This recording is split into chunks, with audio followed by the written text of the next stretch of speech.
Hello everyone, welcome to Shreeji classes. तो जैसा कि हम लोगों ने बहुत सारे मॉडल पढ़ लिए हैं। पहला कौन सा मॉडल पढ़ा है हम लोगों ने? एटॉमिक स्ट्रक्चर में डाल्टन का मॉडल पढ़ लिया है, रदरफोर्ड का मॉडल पढ़ लिया है, ईएम रेडिएशन पढ़ लिया है, ब्लैक बॉडी रेडिएशन पढ़ लिया है, और अभी लास्ट में हम लोगों ने कंप्लीट किया है फोटोइलेक्ट्रिक इफेक्ट। तो अब हम बात करेंगे बोहर्स मॉडल की। तो बोहर जो पहले थे दुनिया में, वो पहले थे जिन्होंने ऑर्बिट और सेल का कॉन्सेप्ट दिया था। ठीक है, तो उनका कहने का मतलब था कि एटम जो है वो एक स्पेस में एक एग्जिस्ट करता है, जिसके अराउंड स्पेस में इलेक्ट्रॉन घूमते हैं। ठीक है, तो वो भी एक एटम का पार्ट ही है। मतलब कहने का कि एटम के सेंटर के आसपास इलेक्ट्रॉन्स ऑर्बिट या शेल्स में घूम रहे हैं। ठीक है, ये बात पहली उनकी थी। फिर और जो इलेक्ट्रॉन हैं वो अपनी पर्टिकुलर ऑर्बिट में ही रहते हैं। ठीक है, दूसरी चीज़, वो एंगुलर मोमेंटम कर रहे हैं। जब वो घूम रहे हैं सर्कुलर मोशन में तो एंगुलर मोमेंटम कर रहे हैं। थर्ड, उन्होंने ये कहा कि इलेक्ट्रॉन का ट्रांजिशन हो रहा है बिटवीन द एक्सिस। अगर यहाँ इलेक्ट्रॉन है तो यहाँ इलेक्ट्रॉन एनर्जी गेन करके यहाँ पहुँच जा रहे हैं, और जब यहाँ से यहाँ आ रहे हैं तो एनर्जी लूज कर रहे हैं। तो अभी हम ये बात समझते हैं कि यहाँ से फर्स्ट किसी भी एक्सिस से यहाँ जा सकते हैं, यहाँ से यहाँ जा सकते हैं, फर्दर कोई एक्सिस है तो वहाँ पे भी जा सकते हैं। ठीक है, लेकिन इन लेयर्स के बिटवीन कुछ नहीं है। ठीक है, एम्प्टी स्पेस है। तो और उन्होंने ये बात करी कि मैक्सिमम नंबर ऑफ इलेक्ट्रॉन्स कितने होंगे। ठीक है, सारे पॉइंट्स लिखेंगे। बोहर्स का थोड़ा सा थ्योरी ज़्यादा है, बस बाकी और कुछ नहीं है। स्टार्ट करते हैं बोहर्स एटॉमिक स्ट्रक्चर, और इसको बोहर मॉडल भी बोलते हैं। ठीक है, Bohr model.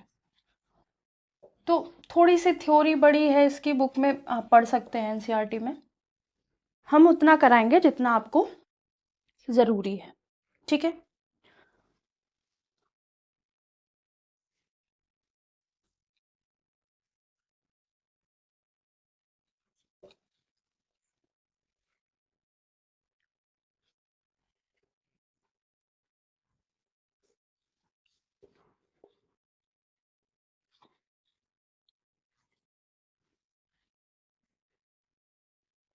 Bohr first give the phenomena of orbit और शेल। शेल और ऑर्बिट के बारे में बताने वाले फर्स्ट कौन थे? बोहर थे। ठीक है, और इनका जो मॉडल था, Bohr's model is only valid for one electron. One electron type के जो होंगे, जिन पे एक ही इलेक्ट्रॉन होगा, उसी पे वर्क करता है बोहर।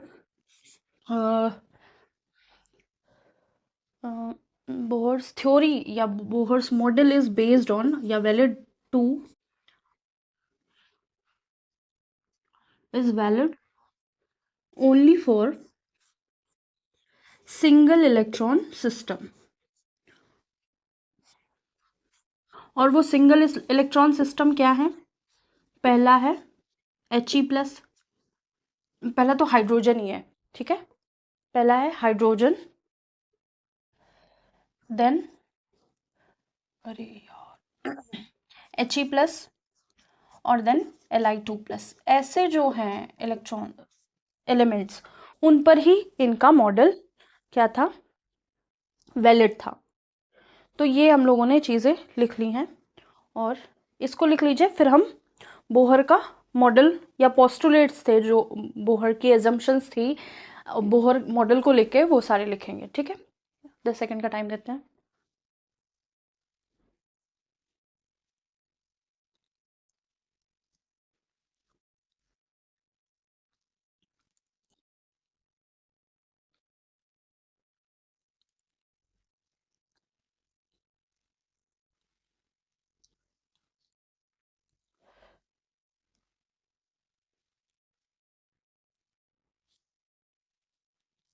तो बोहर का फर्स्ट पोस्टुलेट जो था वो था, इन एम्प्टी स्पेस, जितना भी एम्प्टी स्पेस था किसका? एटम का,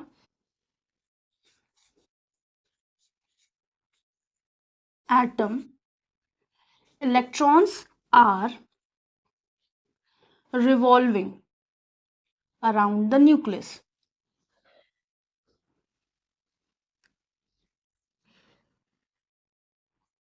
Revolving around the nucleus. तो अगर आपने ये जो क्लासेस हैं स्टार्टिंग से पढ़ी हैं तो आपको कोई दिक्कत नहीं होगी ये थ्योरी पढ़ने में, ठीक है। रदरफोर्ड की अगर थ्योरी पढ़ ली है तो उतनी दिक्कत नहीं होगी, ठीक है। तो in empty space of an atom electron are revolving around the nucleus in a fixed orbit, ठीक है, in a fixed circular orbit, in a fixed circular orbit. तो उनकी ऑर्बिट फिक्स रहेगी, ठीक है।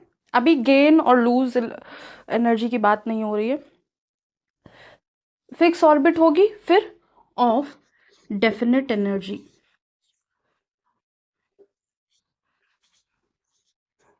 और उनकी एनर्जी भी फिक्स होगी। फिक्स सर्कुलर ऑर्बिट और फिक्स एनर्जी भी बोल सकते हैं, या फिक्स एनर्जी या डेफिनेट एनर्जी, ठीक है, ये होगी। फिर इन एम्प्टी स्पेस जिसमें फिक्स ऑर्बिट है, एज लॉन्ग एज जैसे ही इलेक्ट्रॉन रिमेन इन द जो सर्किट है उस पे या फिर सर्कुलर ऑर्बिट है उस पे, तो क्या होगा, इट डज नॉट लूज और गेन एनर्जी। तो क्या लिख लिया, in empty space of atom electron are revolving around the nucleus in a fix circular orbit of definite energy. तो क्या होगा, the electron on a particular orbit does not gain or lose energy। जब इस time period में होगा तो ना वो एनर्जी को गेन कर रहा होगा ना लूज कर रहा होगा। तो इस पोस्टुलेट को समझते हुए करेंगे, ठीक है।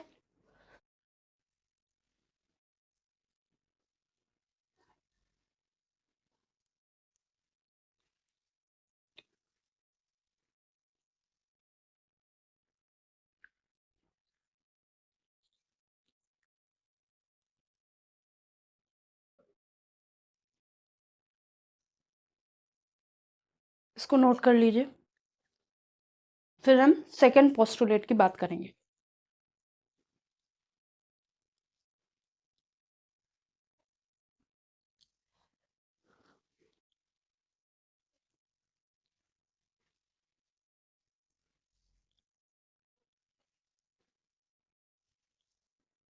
हो गया, सेकेंड करते हैं। एक बार इसका मतलब और समझ लेंगे, जब न्यूक्लियस के अराउंड जो खाली स्पेस है एटम का उस पे इलेक्ट्रॉन मूव कर रहे होंगे, ठीक है। क्या होगा, अगर ये इस सर्कुलर पाथ में मूव कर रहा है तो उसके पास डेफिनेट ऑर्बिट होगी, डेफिनेट एनर्जी होगी। जब इलेक्ट्रॉन एक फिक्स्ड ऑर्बिट में होगा तो ना वो एनर्जी को लूज करेगा कि लूज करके कहीं चला जाए, या गेन करेगा कि गेन करके कहीं चला जाए। तो ऐसा नहीं हो रहा होगा, ठीक है। इसको नोट कर लिया होगा। अब सेकेंड थिंग करेंगे, सेकेंड पोस्टुलेट किसका, बोहर का।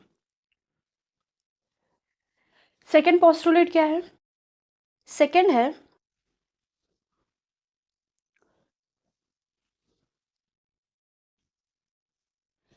Only those orbit are permissible. मतलब वो ही ऑर्बिट्स अलाउ है जिनका क्वांटाइज्ड एंगुलर मोमेंटम होगा। मतलब एन की वैल्यू 1 2 3 में रिप्रेजेंट कर सकते हैं, ठीक है। तो वो ही केवल हम बोल सकते हैं, मतलब एक पर्टिकुलर वैल्यू होगी, ऐसा ही ऑर्बिट अलाउ किया गया होगा जिसकी पर्टिकुलर वैल्यू होगी। जैसे एन की वैल्यू 1 2 3 4 ऐसे होगी, ना जीरो होगी, ना पॉइंट्स में होगी, ना फ्रैक्शन में होगी, ठीक है। तो इसका फर्स्ट सेकंड पोस्टुलेट क्या है, only those orbit are allowed या permissible,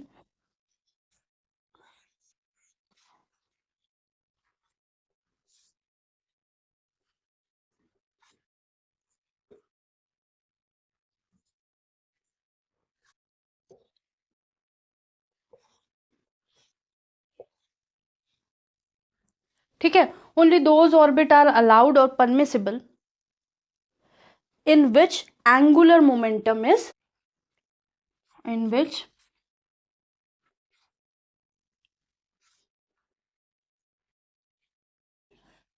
in which angular momentum of an electron is quantized, in which angular momentum of an electron is quantized,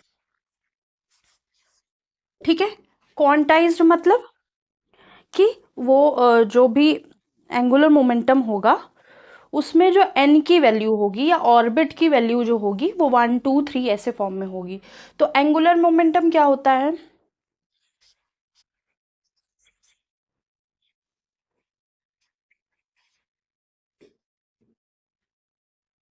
ये क्या होता है, M V R is equal to N H upon 2 pi, M V R is equal to N H upon 2 pi, ठीक है। m क्या है, mass of the electron, v क्या है, velocity of the electron, r radius of the orbit, n क्या है जो quantize number की बात है, n ऑर्बिट का नंबर है 1 2 3 4 करके, ठीक है। h हमारा प्लैंक्स कांस्टेंट है, और इसको कभी कभी ऐसे भी लिख सकते हैं equals to N H cut, ठीक है, एच कट बोलते हैं, एच क्रॉस बोलते हैं, तो ये आप लिख लीजिए।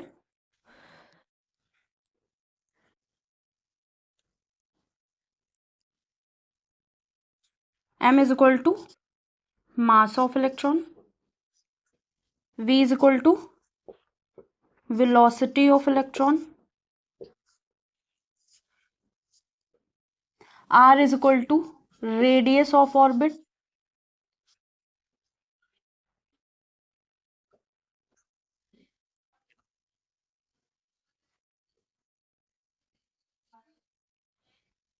h cut is equal to Planck's constant, sorry, h cut is equal to h upon 2 pi, and ये लास्ट वाली लाइन दिख रही है, नहीं दिख रही है, इसको फिर से लिख लेते हैं।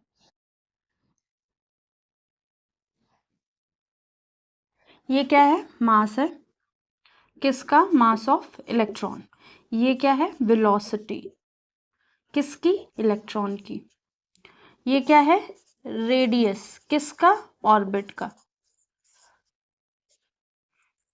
और ये है प्लैंक्स कांस्टेंट,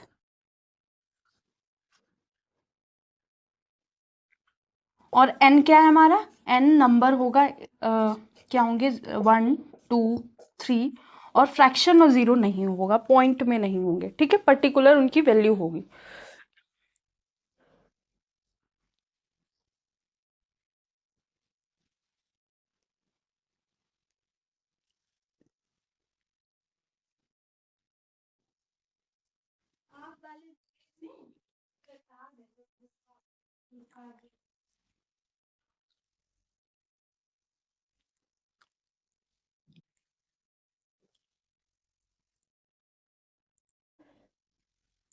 तो अगर n चेंज होगा तो r भी चेंज होगा, तो यहाँ लिख दीजिए, if n changes r also changes, ठीक है, डिफरेंट ऑर्बिट का डिस्टेंस न्यूक्लियस से डिफरेंट होगा ना, इसलिए।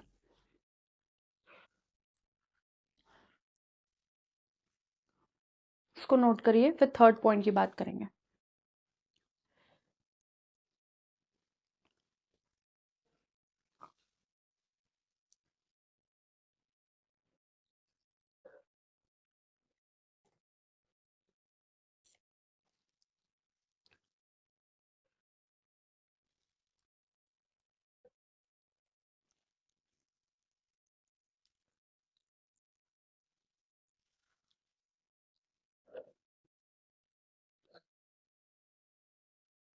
हो गया।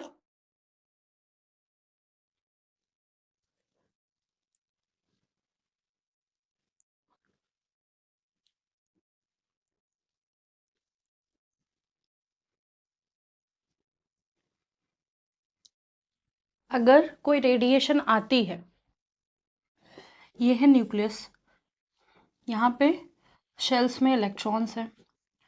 अगर कोई रेडिएशन आती है तो ये क्या करेगा, गेन करेगा इलेक्ट्रॉन और इस ऑर्बिट में जाएगा, या फिर उससे ज़्यादा एनर्जी गेन कर ली तो यहाँ कोई ऑर्बिट होगा उस पर जाएगा।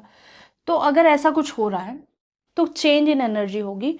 उस change in energy between two orbit, यहाँ पे कुछ और होगी इलेक्ट्रॉन की एनर्जी, यहाँ पे कुछ और होगी इलेक्ट्रॉन की एनर्जी। तब जब दोनों की एनर्जी में डिफरेंस है तो चेंज इन एनर्जी बोला जाएगा बिटवीन टू ऑर्बिट्स, और उसको रिप्रेजेंट किया जाएगा डेल्टा ई से। तो डेल्टा ई क्या बताएगा, एनर्जी ऑफ हायर लेवल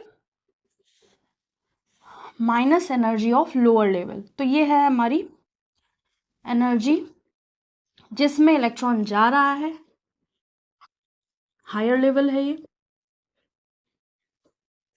और यहाँ पे क्या है, लोअर लेवल।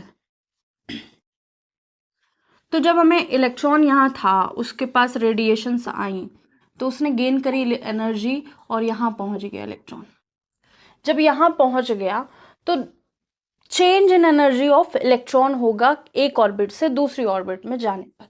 ठीक है, इलेक्ट्रॉन की एनर्जी में चेंज होगा जब वो गेन करेगा रेडिएशन से एनर्जी और दूसरे ऑर्बिट में चला जाएगा। तो लिख सकते हैं change in energy of electron on going from higher lower level to higher level, lower level या lower orbit to higher orbit. Level लिख सकते हैं, ऑर्बिट भी लिख सकते हैं।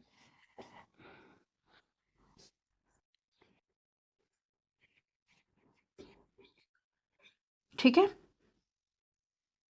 Is delta E is equal to E of higher energy level minus E of lower energy level. ठीक है, ये है प्रोसेस। और ये जो डेल्टा ई है वो किसके बराबर है, delta E is equal to H nu, और ये किसके बराबर है, E H minus E L.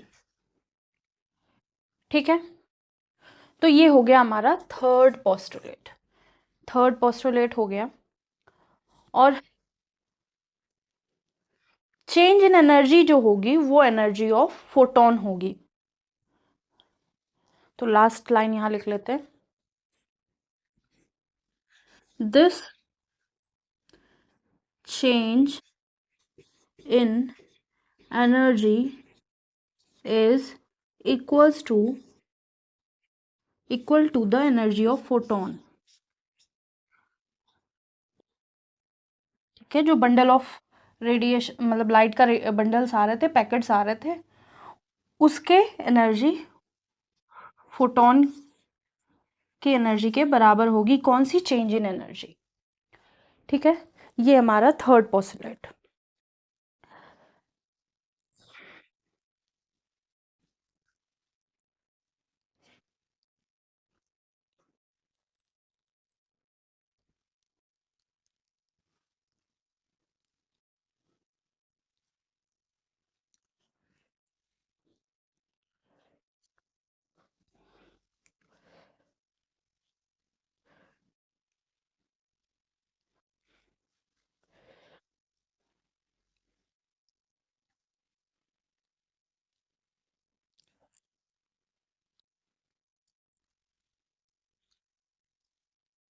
तो कहने का मतलब है इसमें कि जब इलेक्ट्रॉन मूव करेगा एक ऑर्बिट से दूसरी ऑर्बिट पे after gaining the energy from the radiation, तो चेंज इन एनर्जी होगा इलेक्ट्रॉन की on going from lower energy to higher energy level.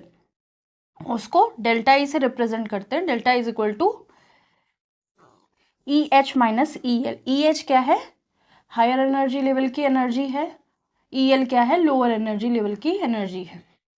This change in energy is equal to the energy of photon. ठीक है, तो अभी मुझे लगता है कि इसमें आपको अभी तक कोई दिक्कत नहीं होगी। ठीक है,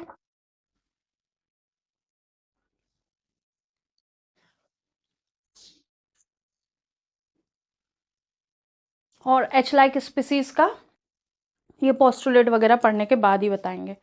ठीक है, तो आज की क्लास केवल बोहर थ्योरी ही होगी और कुछ एक्स्ट्रा नहीं होगा।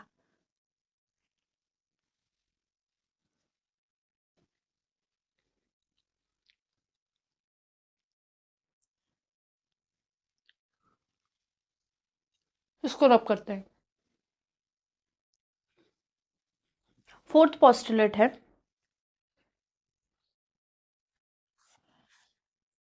मैक्सिमम नंबर ऑफ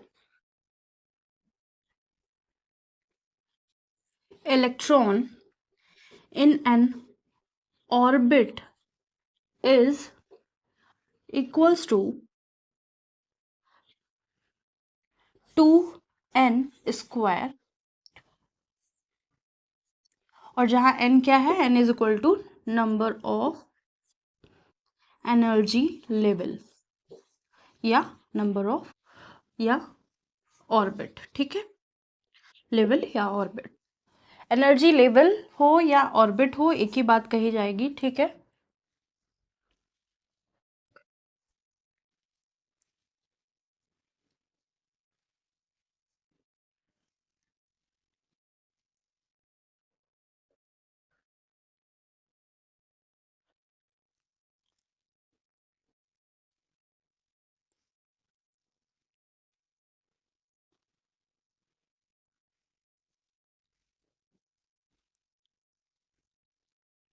तो इसका मतलब ये हुआ कि अगर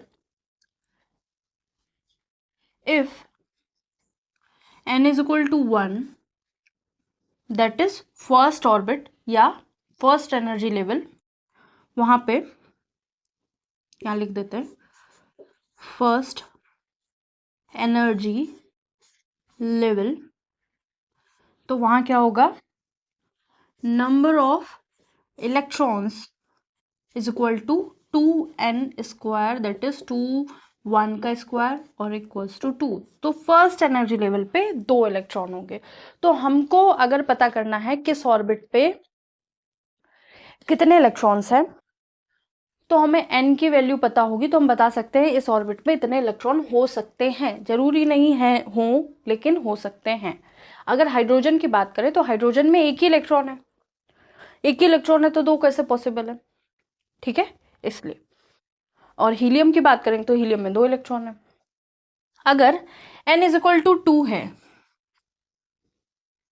that is second energy level या फिर फर्स्ट एक्साइटेड स्टेट या फर्स्ट एक्साइटेड एनर्जी लेवल, तो नंबर ऑफ इलेक्ट्रॉन क्या होंगे,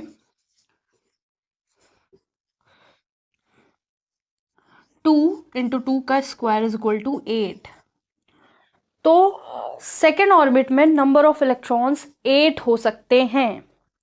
मतलब दो तो फर्स्ट लेवल में हो गए, फर्स्ट एनर्जी लेवल में 2 हो गए, 2 के ऊपर मतलब 3 से लेके 8 के बीच में हो सकते हैं।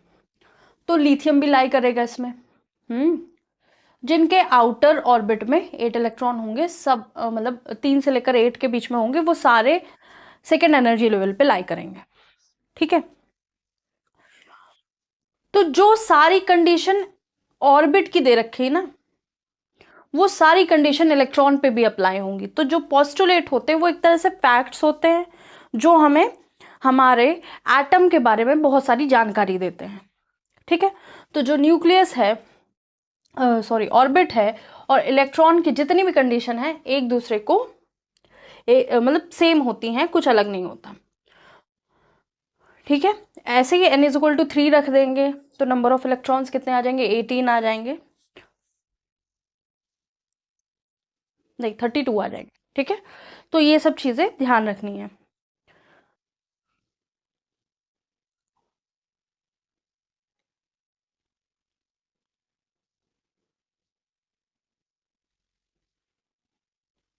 कितना आ जाएगा n is equal to 3। If n is equal to 3 रखेंगे तो नंबर ऑफ इलेक्ट्रॉन कितना आ जाएगा, इज इक्वल टू 2 इंटू 3 का स्क्वायर, हाँ 18 होगा, गलत बोल दिया था, 32 तो इसके बाद वाले का होगा। ठीक है,